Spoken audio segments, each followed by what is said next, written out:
ഒരു മനുഷ്യന് സമാധാനമായിട്ട് ജീവിക്കണം എന്നുണ്ടെങ്കിൽ എന്ത് വേണം? അയാൾ എന്തിനാണോ അങ്ങോട്ട് വന്നത് അതായി മാറാൻ അയാൾക്ക് കഴിയണം. അത്രയേ ഉള്ളൂ. അത് പറയുന്ന പുസ്തകമാണ് എന്ത്? Man's search for meaning. ഞാൻ എന്തിനാണ് ഈ ലോകത്തേക്ക് വന്നത്? എനിക്കത് മനസ്സിലാവണം. ഇല്ലെങ്കിലോ പല പല സ്ഥലങ്ങളിൽ ഞാൻ എന്നെ ഇങ്ങനെ കൊണ്ടുപോയി വെക്കും. ഒന്നിലും എനിക്ക് എൻ്റെ മീനിങ് കണ്ടെത്താൻ കഴിയില്ല. അപ്പോൾ ഒരു കുട്ടി എന്താണെന്നറിയോ? ഈ ലോകത്തെ ഏറ്റവും വലിയ സ്ഥാനം എന്താണെന്നറിയോ നിങ്ങൾക്ക്? ഈ ലോകത്തിൽ ഏറ്റവും വില കൂടിയ സ്ഥലം ഏതാണെന്നറിയോ? ഏറ്റവും വില കൂടിയ സ്ഥലം എൻ്റെ അഭിപ്രായത്തിൽ 2 സ്ഥലമാണ്. ഒന്നെന്താണെന്നറിയോ?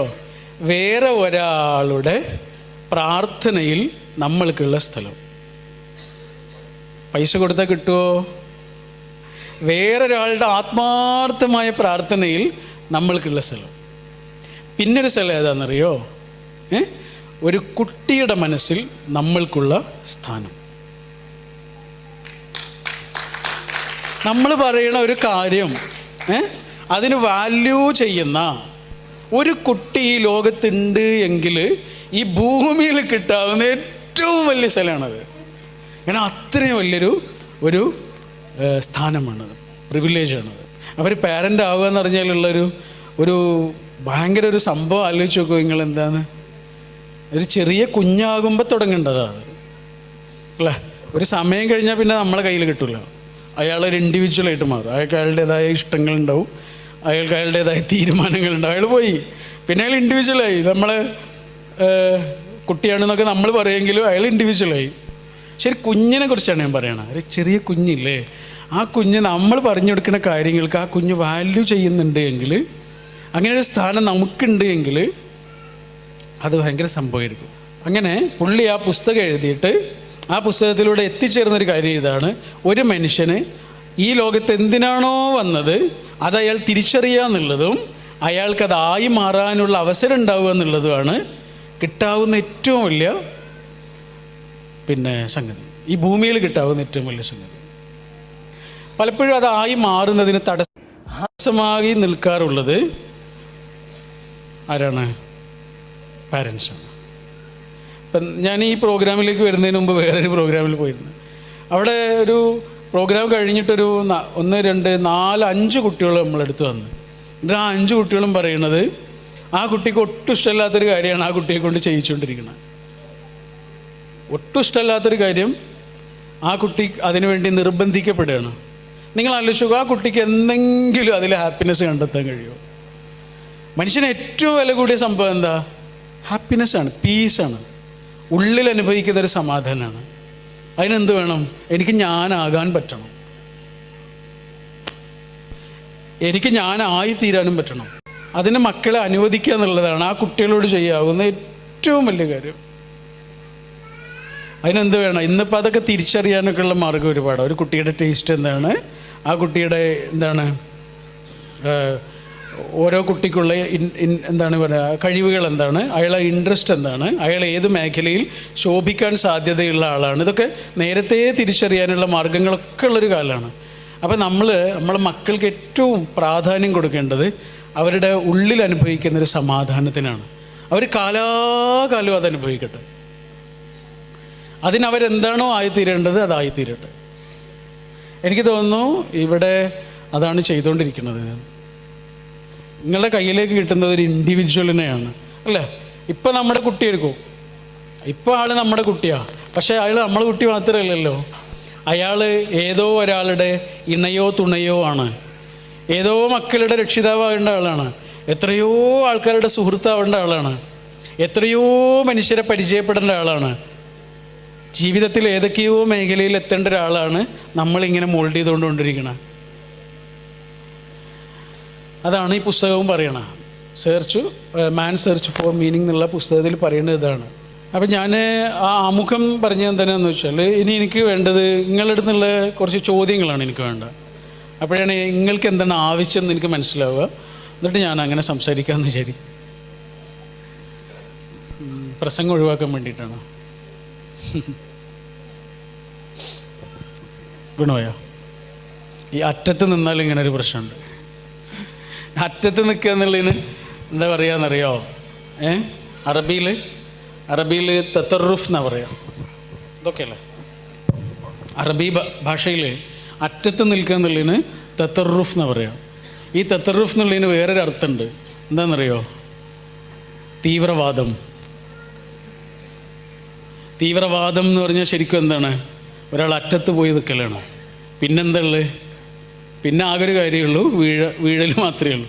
അതുകൊണ്ട് അറ്റത്ത് പോയി നിൽക്കണ്ട ഒരു കാര്യത്തിലും. തീവ്ര നിലപാടുകൾ എവിടെ ഉണ്ടോ അതിൻ്റെ അപ്പുറത്ത് പിന്നെ ഒന്നും ഉണ്ടാവില്ല, പിന്നെ വീഴ്ച മാത്രമേ ഉണ്ടാവുള്ളൂ. പല മാതാപിതാക്കളുടെയും പ്രശ്നമാണ് കുട്ടികൾ അനുസരിക്കുന്നില്ല, അവർ മൊബൈലിന് അഡിക്റ്റാണ്, അവർക്ക് ഭക്ഷണം കഴിക്കണമെങ്കിൽ മൊബൈൽ കിട്ടണം. ഇത്തരത്തിലുള്ള നമ്മൾ നോർമൽ കേൾക്കുന്നതാണ്.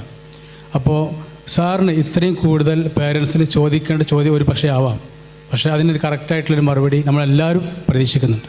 Thank you. ഈ കുറച്ച് ദിവസങ്ങൾക്ക് മുമ്പ് ഒരു സ്ഥലത്ത് പോയതായിരുന്നു, ഒരു കാര്യത്തിന് പോയതായിരുന്നു, ഒരു പ്രോഗ്രാമിൽ.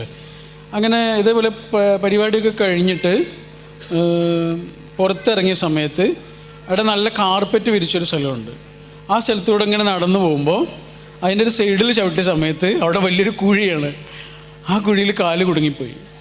അതിൽ ഇവർ ഓടി വന്നിട്ട് പറഞ്ഞു, അയ്യോ അവിടെ ഒരു കുഴി ഉണ്ടായിരുന്നു, ഞങ്ങൾക്കൊക്കെ അത് പരിചയമുള്ളതാ, അറിയാതെ സാറ് ചവിട്ടിപ്പോയല്ലേ എന്നൊക്കെ പറഞ്ഞു. ഞാനെന്തായാലും ആ കുഴിയിൽ വീണുപോയി.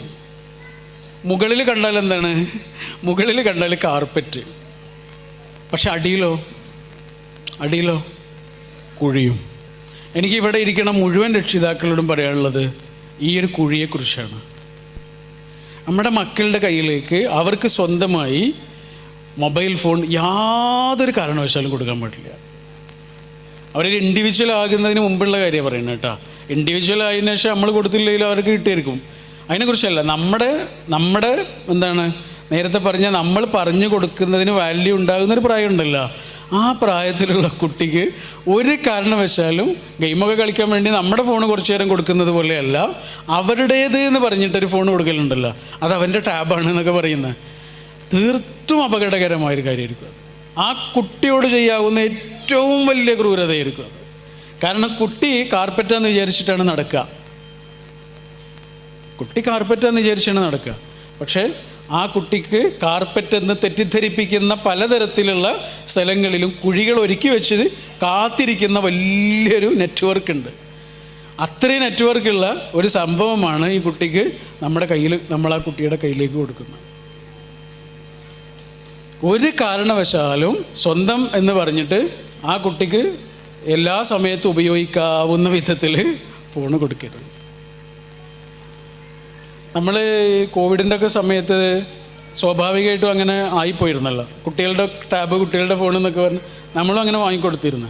അപ്പോൾ നമുക്കിങ്ങനെ കൃത്യമായി മനസ്സിലായി മോൻ്റെ പെരുമാറ്റത്തിലും സ്വഭാവത്തിലും അവനിങ്ങനെ മാറുന്നത് ശരിക്കും മനസ്സിലായിരുന്നു.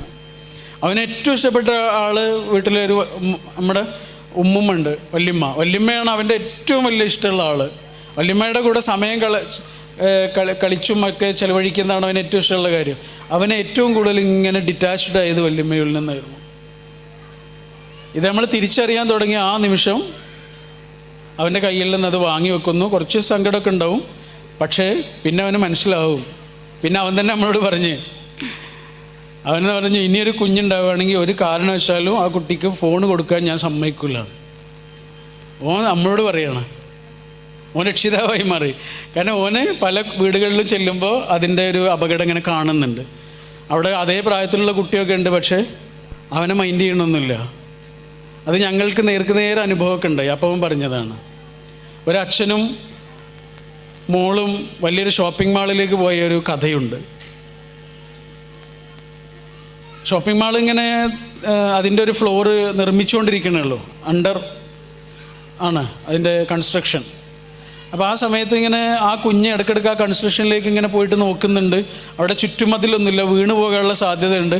അപ്പോൾ പോകുന്തോറും കുട്ടിയെ അച്ഛനിങ്ങനെ പിടിച്ചു വലിക്കും. കുട്ടി പിന്നെയും പോവും, പിന്നെയും പിടിച്ചു വലിക്കും, പിന്നെയും പോവും, പിന്നെയും പിടിച്ചു വലിക്കും. പിന്നെ കുട്ടി ഓടിപ്പോയപ്പോൾ അച്ഛൻ നന്നായിട്ട് പിടിച്ചു വലിച്ചു. അങ്ങനെ ആ കുട്ടിയുടെ വളയൊക്കെ പൊട്ടിപ്പോയി. കുപ്പിവള ഉണ്ടായിരുന്നു, അതൊക്കെ പൊട്ടിപ്പോയി. അപ്പോൾ ഇവൾ കരഞ്ഞ്, ചെറിയ മുറിയൊക്കെ ആയി. കരഞ്ഞിട്ട് ഇവൾ പറഞ്ഞു, അച്ഛൻ ദുഷ്ടനാണ്, അച്ഛൻ ദുഷ്ടനാണ്, ചീത്തയാണ് എന്നൊക്കെ പറഞ്ഞു. അപ്പം അച്ഛൻ്റെ മുഖത്തൊരു പുഞ്ചിരിയായിരുന്നു. അച്ഛനിങ്ങനെ മനസ്സിൽ പറഞ്ഞു, എന്താ സാരല്ല, വള പൊട്ടിയിട്ടല്ലേ ഉള്ളൂ, മോള് വീണിട്ടില്ലല്ലോ. കുറേ കാലം കഴിഞ്ഞിട്ട് മോൾക്ക് മനസ്സിലാവും അച്ഛൻ വേണ്ടാന്ന് പറഞ്ഞ പലതും, അച്ഛൻ പിടിച്ചു വലിച്ച പലതും മോള് വലിയൊരു കുഴിയിലേക്ക് വീണു പോകാതിരിക്കാനായിരുന്നു. അപ്പോൾ വള പൊട്ടിയിട്ടല്ലേ ഉള്ളൂ, വള വേറെ വാങ്ങിത്തന്നാൽ തീരും. ചെറിയ മുറിവല്ലേ ഉള്ളൂ, കുറച്ച് ദിവസം കഴിഞ്ഞാൽ അത് ഉണങ്ങും. പക്ഷെ താഴേക്ക് വീണാൽ അതാവില്ല അവസ്ഥ. അതുകൊണ്ട് മൊബൈൽ ഫോൺ പിടിച്ചു വാങ്ങുമ്പോഴേ ചിലപ്പോൾ കുട്ടികൾ കരഞ്ഞു എന്നൊക്കെ വരാം. പക്ഷേ വലിയൊരു കുഴിയിലേക്ക് വീഴാതിരിക്കുന്നതിന് ഒന്ന് വള പൊട്ടിയത് കൊണ്ടോ കൈ മുറിഞ്ഞത് കൊണ്ടോ യാതൊരു കുഴപ്പമില്ല എന്ന് കുറേ കാലം കഴിഞ്ഞിട്ട്. ഈ അഡിക്ഷൻ എന്ന് പറയുന്നത് എന്താ, ഒരാൾ ആയതിനു ശേഷമാണ് അയാൾ തിരിച്ചറിയുന്നത്, അതിന് മുമ്പല്ല തിരിച്ചറിയുക. മലയാളത്തിൽ ആനന്ദിൻ്റെ ഒരു വളരെ പ്രധാനപ്പെട്ടൊരു നോവലുണ്ട്, ഗോവർദ്ധൻ്റെ യാത്രകൾ എന്നാണ്. അതിൽ ഈ ഗോവർദ്ധൻ എന്ന് പറഞ്ഞത് ഒരു അടിമയാണ്. അയാളുടെ കൂടെ ഒരു അടിമയുണ്ട്, അലിയും ഗോവർദ്ധനും അടിമകളാണ്. അപ്പോൾ ഒരു സമയത്ത് ഇവരെ യജമാനൻ മോചിപ്പിക്കും, സ്വാതന്ത്ര്യം കൊടുക്കും. സ്വാതന്ത്ര്യം കൊടുത്ത് ഇവർ അടിമകളൊന്നും അല്ലാതെ ജീവിക്കാൻ തുടങ്ങുകയാണ്. പക്ഷേ ഇവർക്ക് പിന്നെ ജീവിക്കാൻ കഴിയുന്നില്ല, കാരണം ഇവർ അടിമകളായിട്ടേ ജീവിച്ചിട്ടുള്ളൂ. അവസാനം ഇവരെന്താ ചെയ്യുന്നതെന്നറിയോ, യജമാനൻ്റെ അടുത്തേക്ക് തിരിച്ചു പോവാണ്. എന്നിട്ട് പറഞ്ഞു, ഞങ്ങൾക്ക് സ്വാതന്ത്ര്യം വേണ്ട, ഞങ്ങൾ അടിമകളായിക്കൊള്ളാം. ഇത് ആനന്ദ് പറയുന്നത് ശരിക്കും അടിമത്തത്തിനെ കുറിച്ച് പറഞ്ഞു തരാൻ വേണ്ടിയിട്ടാണ്. ഒരു മനുഷ്യനത് ആയി കഴിഞ്ഞതിന് ശേഷം പിന്നെ അയാൾക്ക് അങ്ങനെ അല്ലാത്തൊരു ജീവിതത്തെക്കുറിച്ച് അയാൾക്ക് ആലോചിക്കാൻ പോലും കഴിയില്ല. അത് ഒഴിവാക്കുന്നൊരു നിമിഷത്തെക്കുറിച്ച് ആലോചിക്കാൻ കഴിയില്ല, അതില്ലാത്തൊരു സമയത്തെക്കുറിച്ച് ആലോചിക്കാൻ കഴിയില്ല. ഈ എന്തായിരുന്നു, മിഷേൽ എന്ന് പറഞ്ഞ വലിയൊരു സൈക്കോളജിസ്റ്റ് ഉണ്ടായിരുന്നു കേട്ടോ. അവരൊരു ടീച്ചറായിരുന്നു. അപ്പോൾ ഒരു ചെറിയ പ്രായത്തിലുള്ള കുറേ കുഞ്ഞുങ്ങൾ അവർ ഒരു ക്ലാസ് റൂമിൽ ഇങ്ങനെ നിരത്തി, 40 കുഞ്ഞുങ്ങളാണ്, ചെറിയ പ്രായത്തിലുള്ള കുഞ്ഞുങ്ങൾ. ആ 40 കുഞ്ഞുങ്ങളെ ഒരു ക്ലാസ് മുറിയിലേക്ക് ഇരുത്തിയിട്ട് ആ കുട്ടികളുടെ എല്ലാവരുടെയും മുന്നിൽ അവർക്ക് ഏറ്റവും ഇഷ്ടപ്പെട്ട ആ നാട്ടിലെ ഏറ്റവും പ്രസിദ്ധമായ ഒരു ചോക്ലേറ്റ് ആ എല്ലാ കുട്ടികളുടെയും മുന്നിൽ വെച്ചു. എന്നിട്ട് പറഞ്ഞു, ഞാൻ അരമണിക്കൂർ കഴിഞ്ഞിട്ട് ഇനി ക്ലാസ്സിലേക്ക് വരും. അരമണിക്കൂർ നേരവും ഈ ചോക്ലേറ്റ് കഴിക്കാതെ സഹിച്ച് ക്ഷമിച്ചിരിക്കുന്ന ആളുകൾക്ക് ഒരു ചോക്ലേറ്റ് കൂടെ തരും. അല്ലാത്ത ആളുകൾക്ക് ഒന്നേ കിട്ടുള്ളൂ, കഴിക്കാതിരിക്കുന്ന ആളുകൾക്ക് ഒന്നുകൂടെ തരും. അരമണിക്കൂർ സമയമുണ്ട്. അങ്ങനെ അവർ പോയി അരമണിക്കൂർ കഴിഞ്ഞ് വരുമ്പോൾ കാണുന്ന കാഴ്ച എന്താണ്, ഏതാനും കുട്ടികൾ ഒഴികെ ബാക്കിയുള്ള എല്ലാ കുട്ടികളും ആ ചോക്ലേറ്റ് കഴിച്ചു. സഹിച്ചിരിക്കാൻ പറ്റില്ല, അത്രയും. എന്തേനോ മാർഷലോ എന്ന് പറഞ്ഞ ചോക്ലേറ്റ് ഇല്ലേ, മാർഷലോ എന്നാണ് എൻ്റെ പേര്, നമ്മുടെ ഈ പഞ്ഞിമിഠായി ഒക്കെ അല്ലേ, അതുപോലത്തെ മാഷ്മെലോ അല്ലേ, മാഷ്മെലോ ആണ് ചോക്ലേറ്റ്. അപ്പോൾ സ്വാഭാവികമായിട്ട് കുട്ടികൾക്ക് അത്രയും കൗതുകം ഉണ്ടാവണതാണ്, അവരെല്ലാവരും എടുത്ത് കഴിച്ചു. പക്ഷേ ഈ കഴിക്കാത്ത കുട്ടികളില്ലേ, ഈ കഴിക്കാത്ത കുട്ടികളെ ഈ ടീച്ചർ വിട്ടില്ല. ഇത് ശരിക്കും നടന്നൊരു എക്സ്പീരിയൻസ് ആണ് കേട്ടോ. കഴിക്കാത്ത കുട്ടികളുടെ പിന്നാലെ ഈ ടീച്ചർ വർഷങ്ങളോളം കൂടുകയാണ്. അവരെ പെരുമാറ്റത്തിലും ജീവിതത്തിലും ഒക്കെ ഉണ്ടാവുന്ന കാര്യങ്ങൾ. അതേസമയം കഴിച്ച കുട്ടികളില്ലേ, ആ കഴിച്ച കുട്ടികളുടെ ജീവിതത്തെയും ഇവർ നിരീക്ഷിക്കുന്നുണ്ട്. എന്നിട്ട് അവർ എത്തിച്ചേർന്ന ഒരു നിഗമനത്തെക്കുറിച്ച് അവരെഴുതിയ ചെറിയൊരു ലേഖനമുണ്ട്. ആ ലേഖനത്തിൽ പറയാണ്, അരമണിക്കൂർ നേരം ആ മിഠായി കഴിക്കാതെ ക്ഷമിച്ചിരുന്ന കുട്ടികൾ അവരുടെ ജീവിതം മുഴുവനും, അവരുടെ യൗവനം വരെ ആണ് ടീച്ചർ അവരെ ഫോളോ ചെയ്യുന്നത്, യൗവനം വരെ അവരുടെ സ്വഭാവത്തിലും പെരുമാറ്റത്തിലും ഒക്കെയുള്ള ഒരു അച്ചടക്കത്തെക്കുറിച്ചാണ്. എന്നാൽ മറ്റേ കുട്ടികളില്ലേ, അവർ ഏതെങ്കിലും തരത്തിലുള്ള ഡ്രഗിന് അഡിക്റ്റഡ് ആയിട്ടുണ്ട്, അതല്ലെങ്കിൽ അങ്ങനെ എന്തൊക്കെയോ ആയി അവർ മാറുന്നത് ഈ ടീച്ചർ ഇങ്ങനെ ഉദാഹരണ സഹിതം പറഞ്ഞു തരും. എന്നിട്ട് പറയാം, ഇതിനവർ കൊടുക്കുന്ന പേരിങ്ങനെയാണ്, ഡിലേയിങ് ഓഫ് ഗ്രാറ്റിഫിക്കേഷൻ എന്നാണ് പേര്. എന്താണ് ഡിലേയിങ് ഓഫ് ഗ്രാറ്റിഫിക്കേഷൻ എന്ന് പറഞ്ഞാൽ, വലിയ സന്തോഷത്തിന് വേണ്ടി ഒരാൾ കാത്തിരിക്കുന്നൊരു കാലത്തെക്കുറിച്ചാണ്. 2 ചോക്ലേറ്റ് കിട്ടാൻ വേണ്ടിയിട്ട് അരമണിക്കൂർ നേരം ഒരാൾ കാത്തിരിക്കുന്നതിൻ്റെ പേരാണ് എന്ത്, ഡിലേയിങ് ഓഫ് ഗ്രാറ്റിഫിക്കേഷൻ. നമ്മളെ കുട്ടികൾക്ക് പറഞ്ഞു കൊടുക്കേണ്ട ഏറ്റവും പ്രധാനപ്പെട്ട കാര്യങ്ങളിൽ ഒന്നാണിത്. ഇന്ന് കുട്ടികളുടെ ഏറ്റവും വലിയ പ്രശ്നം എന്താണ്, അവർക്ക് കാത്തിരിക്കേണ്ട ആവശ്യമില്ല. നമ്മളൊക്കെ എത്ര കാത്തിരുന്നിട്ടുണ്ട്, ഒരു സൈക്കിളിനൊക്കെ വേണ്ടി എത്ര കാത്തിരുന്നിട്ടുണ്ട്. ഇന്ന് എന്താണ് പറയണത്? അത് റെഡിയല്ലേ, എവിടെയും കാത്തിരിക്കണ്ടല്ലോ, എവിടെയും കാത്തിരിക്കണ്ട. ഒരു ബാത്റൂമിന് വേണ്ടി കാത്തിരിക്കേണ്ട, ഒരു സമ്മാനത്തിന് വേണ്ടി കാത്തിരിക്കേണ്ട, അവരുടെ ഒരു മോഹത്തിന് വേണ്ടി കാത്തിരിക്കേണ്ട. അതുകൊണ്ട് ഇവർക്ക് പതുക്കെ പതുക്കെ അവരുടെ വ്യക്തിത്വത്തിൽ തന്നെ അതിങ്ങനെ പ്രകടമാവും. അവർക്ക് കാത്തിരിക്കാൻ കഴിയില്ല. അവരുടെ മുന്നിൽ വരുന്നൊരു കാര്യത്തിന് അവർ പെട്ടെന്ന് വൾണറബിൾ ആയിരിക്കും. കുട്ടികൾക്ക് പഠിപ്പിക്കേണ്ട ഏറ്റവും പ്രധാനപ്പെട്ട കാര്യങ്ങളിലൊന്നാണ് ഡിലേയിങ് ഓഫ് ഗ്രാറ്റിഫിക്കേഷൻ. ഞാൻ പറഞ്ഞ നിങ്ങൾക്ക് മനസ്സിലായോ എന്താണ്? ചെറിയ ചെറിയ കാര്യങ്ങൾ തൊട്ട് വലിയ വലിയ കാര്യങ്ങൾ വരെ. ഒരിക്കൽ നമ്മളോട് ഒരു കുട്ടി ചോദിച്ചു, നിങ്ങൾ കണ്ടിട്ടുണ്ടോയെന്നറിയില്ല, 10ാം ക്ലാസ് പഠിക്കുന്ന കുട്ടിയാണ് ചോദിക്കുന്നത് പ്രണയത്തെക്കുറിച്ച്. ഞങ്ങൾക്ക് ആ സമയത്തുണ്ടായേക്കാവുന്ന പ്രണയത്തെക്കുറിച്ച്, ഞങ്ങളതിൽ പെട്ടുപോയേക്കാവുന്നതിനെ കുറിച്ചൊക്കെയാണ് ചോദിക്കുന്നത്. അപ്പം മനസ്സിൽ വന്നൊരു ആശയം കുട്ടികളോട് പറഞ്ഞിരുന്നു. അത് ശരിക്കും ഡിലേയിങ് ഓഫ് ഗ്രാറ്റിഫിക്കേഷനായിട്ട് കണക്റ്റഡ് ആയിരുന്നു. എന്ന് പറഞ്ഞാൽ ഞാൻ അവരോട് പറഞ്ഞു, നിങ്ങളെല്ലാവരും എൻ്റെ വീട്ടിൽ വരിക എന്ന് വിചാരിക്കൂ. എൻ്റെ വീട്ടിലേക്ക് വരുമെന്ന് തലേ ദിവസം പറഞ്ഞു. ഉച്ചയ്ക്ക് വരുന്നാ പറഞ്ഞത്. അങ്ങനെ ഞാൻ അവളോട് പറഞ്ഞു, ഉച്ചയ്ക്ക് കുട്ടികൾ വരുന്നുണ്ട്, നല്ല ബിരിയാണിയൊക്കെ ഉണ്ടാക്കണം. അങ്ങനെ ബിരിയാണിയൊക്കെ ഉണ്ടാക്കാനുള്ള ജോലികൾ ഇങ്ങനെ നടന്നുകൊണ്ടിരിക്കുന്ന സമയത്താണ് നിങ്ങൾ വിളിച്ചിട്ട് പറയണത് ഞങ്ങൾ രാവിലെ തന്നെ വരുമെന്ന്. അപ്പോഴേക്ക് 10 മണിയായിട്ടുണ്ട്. അങ്ങനെ നിങ്ങൾ വരും. പെട്ടെന്ന് വരുന്നത് കൊണ്ട് നല്ല ബ്രേക്ക്ഫാസ്റ്റ് ഒന്നും ഉണ്ടാക്കാൻ കഴിയില്ലല്ലോ, എന്തെങ്കിലും ഉപ്പുമാവൊക്കെ അല്ലേ ഉണ്ടാക്കുക. അങ്ങനെ ഉപ്പുമാവൊക്കെ ഉണ്ടാക്കിയിട്ട് നിങ്ങൾ 10 മണിക്ക് വരുമ്പോഴേക്കും ഞങ്ങൾ ഉപ്പുമാവൊക്കെ റെഡിയാക്കി വെച്ച്, നിങ്ങൾ ആ സമയത്ത് നിങ്ങൾ ഉപ്പുമാവാണ് കഴിക്കുക, അതല്ലേ കഴിക്കുക. പക്ഷെ ബിരിയാണിയുടെ നല്ല മണമുണ്ടാവും. അടുക്കളയിൽ ബിരിയാണി തയ്യാറായിക്കൊണ്ടിരിക്കുകയാണല്ലോ. പക്ഷെ 10 മണിക്ക് ആരെങ്കിലും ബിരിയാണി കഴിക്കുമോ? ഉപ്പുമാവ് റെഡിയായിരിക്കില്ലേ? ബിരിയാണി കഴിക്കേണ്ടത് എപ്പോഴാണ്? 1 മണിയോ 2 മണിയോ 12:30 ആകുമ്പോഴല്ലേ. കുട്ടികൾ അപ്പോഴേക്ക് കൈയടിച്ച് അവർക്ക് കാര്യം മനസ്സിലായി. ഇതാണ് ഡിലേയിങ് ഓഫ് ഗ്രാറ്റിഫിക്കേഷൻ. 10ാം ക്ലാസ്സിൽ നടക്കേണ്ട കാര്യത്തിൻ്റെ പേരല്ല പ്രണയം. ഇപ്പം 10ാം ക്ലാസ്സിൽ എനിക്കൊരു പ്രണയം ഉണ്ടായി. ഞാൻ എൻ്റെ ഫാമിലിയോട് പറഞ്ഞു, എനിക്കിങ്ങനെ ഒരു പ്രണയമുണ്ട്, ഞാൻ ആ കുട്ടിയെ കല്യാണം കഴിക്കട്ടെ എന്ന് ചോദിച്ചു. എൻ്റെ വാപ്പയും ഉമ്മയൊക്കെ സമ്മതിച്ച്. അങ്ങനെ ഞാൻ ആ 10ാം ക്ലാസ്സിൽ ഞാൻ കണ്ട, എനിക്കിഷ്ടപ്പെട്ട, എനിക്ക് ആ സമയത്ത് വളരെ ചോയ്സായി തോന്നിയ ഒരു കുട്ടിയെ ഞാൻ കല്യാണം കഴിച്ചു എന്ന് വിചാരിക്കുക. ഒരു 25-26 വയസ്സാകുമ്പോൾ എനിക്ക് മനസ്സിലാവും എൻ്റെ ജീവിതത്തിലെ ഏറ്റവും റോങ് ആയൊരു ഡിസിഷനായിരുന്നു അത്. കാരണം 10ാം ക്ലാസ്സിൽ പഠിക്കുന്ന സമയത്ത് ഒരാളുടെ ചോയ്സ്, ഒരാളുടെ ഇൻട്രസ്റ്റ്, ഒരാളുടെ കാഴ്ചപ്പാടുകളല്ല അയാൾ മുതിർന്ന സമയത്തായി മാറുക. ആ 26 വയസ്സ് വരെ ഒരാൾ കാത്തിരിക്കുന്നതിൻ്റെ പേരാണ് എന്ത്? Delaying of gratification. ഇത് ഓരോ കാര്യത്തിലും. ഈ പഠനത്തിൽ പറയുന്നത് ഡ്രഗിന് ഏറ്റവും കൂടുതൽ അഡിക്റ്റഡ് ആയിട്ടുള്ള കുട്ടികളെ കുറിച്ച് പറയുമ്പോഴും ഇതാണ് അവർ പറയുന്നത്. ആ വൾണറബിളായ കുട്ടികളില്ലേ, ക്ഷമിച്ചിരിക്കാൻ കഴിയാത്ത കുട്ടികളില്ലേ, എന്തിലേക്കും വൾണറബിളായിരിക്കും. അപ്പോൾ അഡിക്ഷനൊക്കെ പലപ്പോഴും നമ്മുടെ വീട്ടിൽ നിന്ന് തുടങ്ങുന്നതാണ്, നമ്മൾ പഠിപ്പിച്ചു കൊടുക്കുന്നതാണ്. കുട്ടികൾ അങ്ങാടി പോയിട്ട് വാങ്ങിയതല്ലല്ലോ ഈ സാധനങ്ങൾ. അവരുടെ കയ്യിൽ അത് വാങ്ങാനുള്ള പൈസയില്ല. പിന്നെ എങ്ങനെ അവരുടെ കയ്യിലേക്ക് അത് എത്തി? എന്നിട്ട് അഡിക്ഷനെ കുറിച്ച് പരാതി പറയുകയാണോ? ഉത്തരവാദി ആരാണ്? മൊബൈൽ ഷോപ്പിൽ പോയിട്ട് അത് വാങ്ങിയത് ആ കുട്ടിയാണോ? നമ്മൾ വാങ്ങിക്കൊടുത്തൊരു സാധനം കാരണം നമ്മളെ തന്നെ ആ കുട്ടി അവഗണിക്കുന്നതിനേക്കാൾ വലിയ ദുഃഖം, സങ്കടമുള്ള വേറൊരു കാര്യമുണ്ടെന്ന് ആലോചിച്ച് നോക്കൂ. പഠിച്ചവൻ്റെ കാര്യം എങ്ങനെ തന്നെ. പഠിച്ചവൻ തന്നൊരു കാര്യം കാരണം നമ്മൾ പഠിച്ചവനെ മറന്ന് എങ്ങനെ ഉണ്ടാവും? പഠിച്ചവൻ തന്നൊരു കച്ചവടം, ആ കച്ചവടം കാരണം നമ്മൾ പഠിച്ചവനെ തന്നെ മറന്ന്. ഇതേപോലെയാണ് നമ്മൾ വാങ്ങിക്കൊടുത്തൊരു സാധനം കൊണ്ട് ആ കുട്ടി നമ്മളെ തന്നെ അവഗണിക്കുന്നതിനെ കുറിച്ച് ആലോചിച്ച് നോക്കൂ. കുട്ടികളതിൽ ചെറിയ കുറ്റക്കാരാണ്, ബാക്കിയൊക്കെ നമ്മളാണ്. ഇപ്പോൾ ഭക്ഷണം കഴിക്കാത്തൊരു കുട്ടിക്ക് ഇത് ഇട്ട് കൊടുക്കുമല്ലോ, വീഡിയോ ഇട്ട് കൊടുക്കും. വളരെ നല്ലൊരു കാര്യമാണ്. കാരണം പാട്ടല്ലേ, എന്തെങ്കിലും പാട്ടോ കാർട്ടൂണൊക്കെ അല്ലേ കാണിച്ചു കൊടുക്കുക.